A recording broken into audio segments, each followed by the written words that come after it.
So, dito nga po mga kalingap mga kaedsi, iba't ibang komento ng mga viewers patungkol kay Kalingap Edu at Mariel.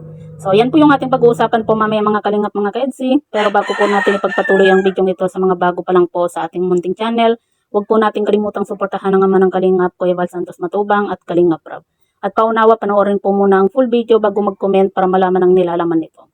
So, dito nga po mga kalingap mga kaedsi, sa live nga po ni Kalingap Rob nga po kagabi ay talaga namang nagulat po itong si Kalingap Rob dahil nga po sa dami po ng mga negative comment nga po sa kanyang live patungkol nga po sa sinasabi nga po nila na sa video nga po ni Kalingap Edu at Mariel na nanood po ng concert.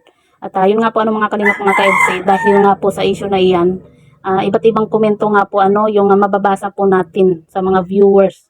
At ito po mga Kalingap mga ka-EDC, basahin po natin yung mga komento po ng mga viewers patungkol nga po sa isyong ito.